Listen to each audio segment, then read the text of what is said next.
Hello everyone, welcome back to Painting Crafty, and today in my tutorial I'm going to be mixing up a little bit of spooky and cute. It's summertime, why not have a little bit of Summerween? I'm a part of a YouTube collaboration today called Boo and June, and all of the videos in the collaboration have something to do with Halloween today. And today I'm going to be breaking down the steps of how I created this watercolor style. I'm going to share with you the beginner-friendly watercolor layering tips of how you can create this sweet little painting. For those of you who might like to paint but you don't like to draw, I do have a membership, and there I have all the tracers for any of the paintings I do on my channel. I give you 3 different sizes. The 5x7 is great if you like to create cards. This little sweet size, look at it the right way, it's the small one. These look adorable, and those little mini frames if you like to have a mini frame option. And I also create a larger style in case you would like to do acrylic painting or mixed media. This size works perfect for that.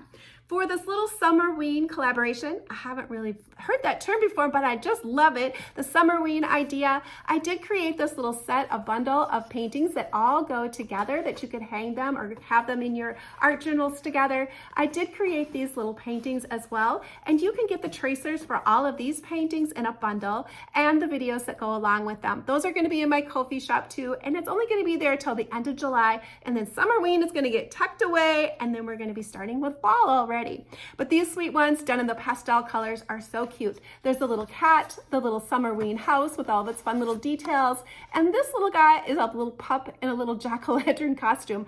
I don't do dogs this often, but this one was super fun to do. Well, let's get started. I can't wait to break this painting down and show you how easy the steps are that you too can create this beginning style painting.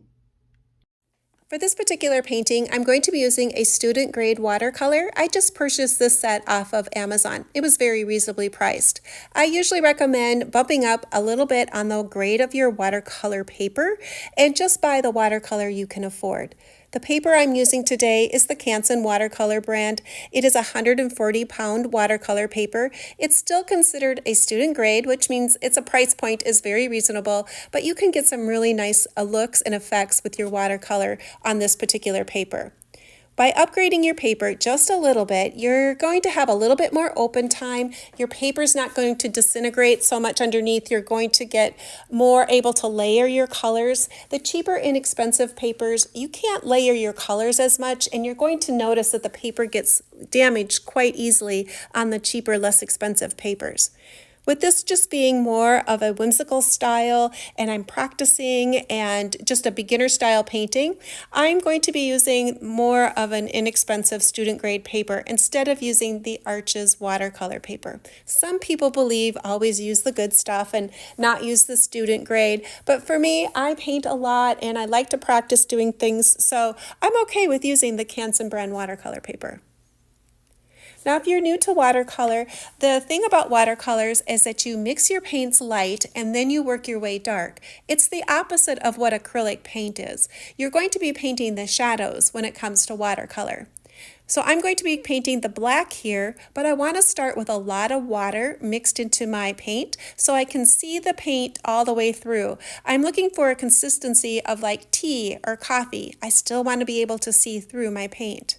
I want to be able to build the layers. That's what's really important with watercolor. It's got this beautiful translucent quality to it, but you need to start light and then build the colors as you go. So even though I'm working with black, I'm going to be putting on about 2 to 3 layers. I don't want to get too black, if that makes sense. Even though I'm shooting for a black color, I don't want to get it too opaque. Otherwise, it's going to look very chalky and it won't have that beautiful quality like watercolor has.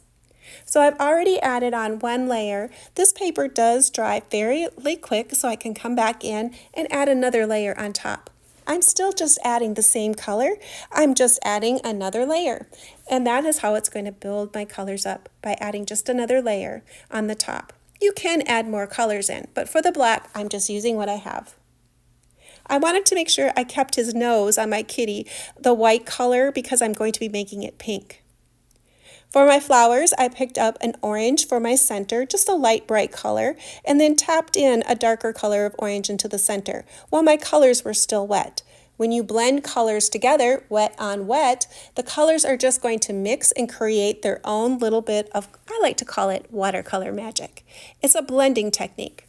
So here I blushed in a bit of light orange, and then now I'm tapping in a darker orange. And I'm just going to let those colors sit and play and work its own way without me having to do a lot of work. The color will mix around because the surface is wet. The centers of my flowers are fairly dry, so I'm going to go ahead and tap in a little bit of pink on my flowers, and I'm going to use that same shade of pink for my band and for the nose of my cat. Watercolor does have an interesting property. It wants to flow wherever the color is wet, so before I were to add the pink to the band and to the nose of my cat, that black needs to be dry, or my pink will float right into the black and then creating kind of a muddy looking quality. So if you want your colors to stay separate, you need to make sure the color next to it is all the way dry. Now my black has had plenty of time to dry, so I'm going to go ahead and add another layer where my stripes are. Watercolor also does have the interesting property of that it always dries lighter. So what it looks like when it's wet isn't what it's going to look like when it's dry. It's going to be slightly lighter. So that's why you have to add the multiple layers, giving your paint a little bit of time to dry so you have an idea of what you're working on. For my hat, I'm going to be adding additional shadows there as well. I'm going to pick up just a little bit of the black and add it to the area where it's closest to the band and then on the edges.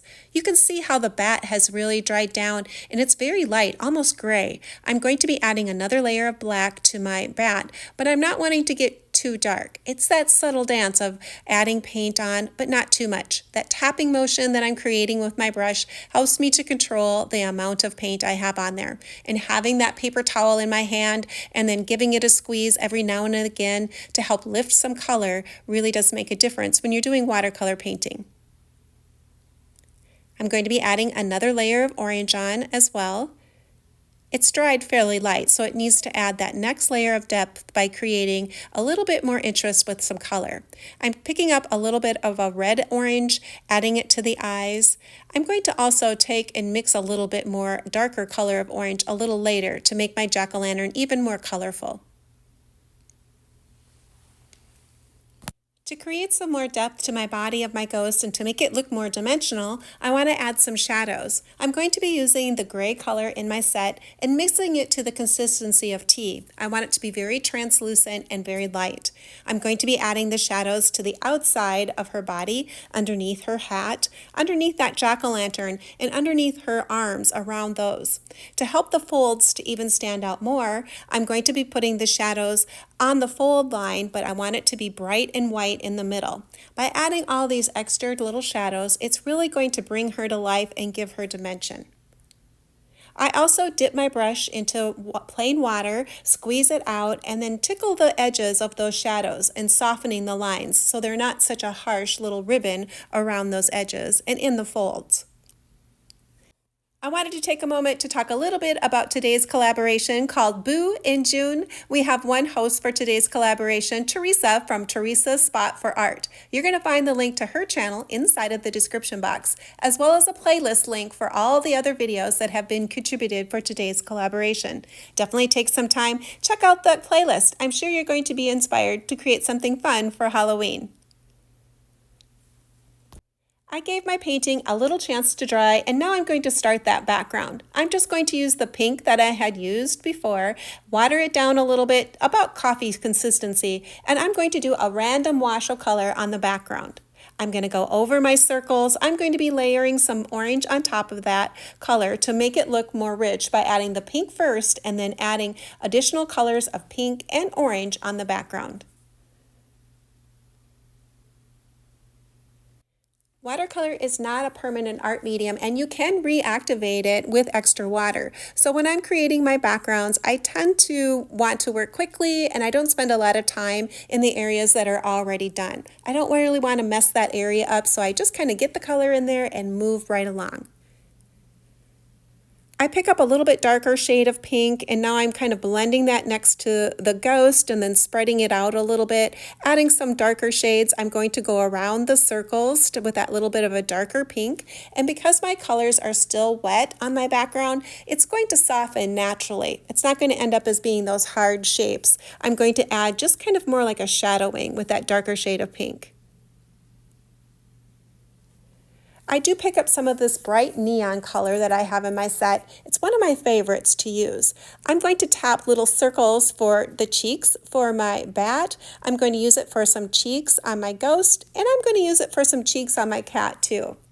I also use a little bit of it in the lettering up high where the hearts are. I'm going to make that bright neon pink color. That's a fun little color combination that is in this set. They do have 4 neon colors, but the pink one is my favorite and I often use it. I'm mixing up a little bit darker orange now. I'm adding some red into it, even a little bit of rusty brown. I want it to be more of a darker quality of orange than what the regular plain colors are in my set, so I'm going to mix some up on my own. I'm going to do the circles in that. I do add a little bit to the jack-o'-lantern to make it a little bit more brighter, and it just adds a nice pop of color to these circles.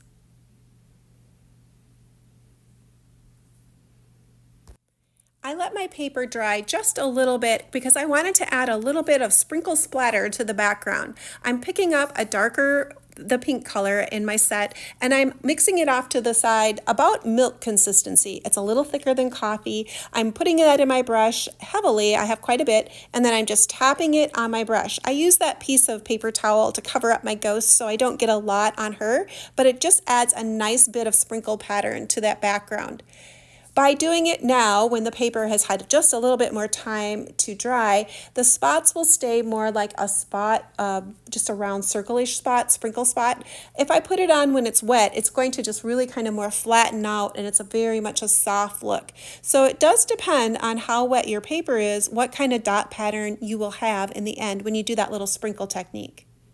Here you can see me adding just a little bit more orange to that jack-o'-lantern. It really is coming to life. You can see all those little tiny layers really do make a difference when you're doing watercolor paint. You might notice I'm not covering the whole thing with that next layer. I'm just coming in and randomly putting on the layers. Actually, it's kind of important to leave some of the original layers that you have on and not cover up everything. That way you're going to see those gradual colors when you're doing the watercolor and not covering up everything that you had originally put on. It really does make that interesting quality of watercolor. Now that the watercolor is done, it's time to do a little bit of pen and ink work. And these are some of my favorite pens that I like to use. My favorite pen that I like to use for my black lines are the Micron pens.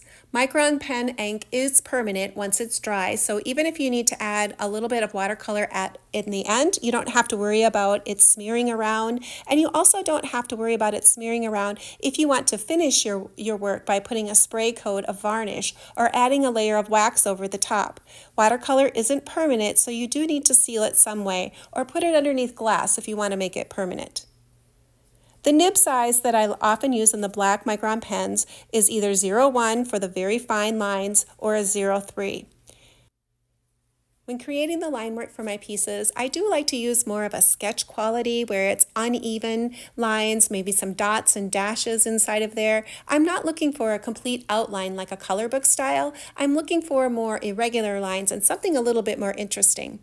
For the fur, I added some lines going vertical up and down in the stripe areas just to add a little bit more interest to those black dark areas.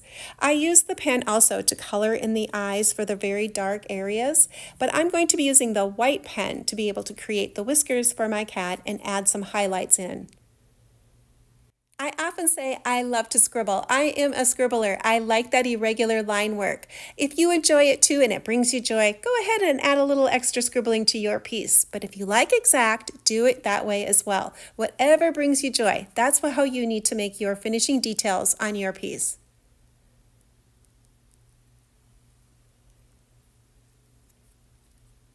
For the lettering, I use the nib size 0.3 to create the lettering, and for the area that looks more like a script writing, I just use an additional line wherever the lines go in a downstroke. I don't consider myself a great letterer. The thing I do notice is that if you can mix it up, have some uppercase, lowercase, change up the font, you're going to make it look good. So just have fun with the writing, use the pattern that I supply in the tracer, or if you're doing it on your own, just mix your lettering up and it'll look good.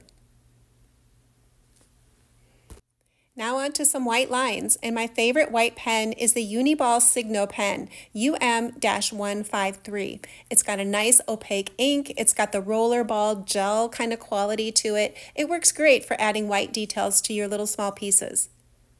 I added the whites to the eyes with this and a few little scribbly bits here and there. I usually reserve white as just some here and there, kind of like glitter. A little bit goes a long ways. After I finish the white, I sign my name in the corner using my pencil. I often sign in pencil, just in case I get it wrong or I want to change it. I can if I sign it in pencil. Well, let's take a look at what this piece looks like, all finished and inside of a frame. If you're new to my channel and you like doing art and crafts, come on over and see what I'm doing. I'd love to have more creative friends join me. If you enjoyed today's tutorial, leave me a comment, give me a thumbs up. I sure would appreciate you doing so. If you enjoyed this tutorial, here's a couple more you might want to check out. Well, thanks for joining me today, and hopefully you'll come back and join me again, and perhaps next time you'll create right along with me.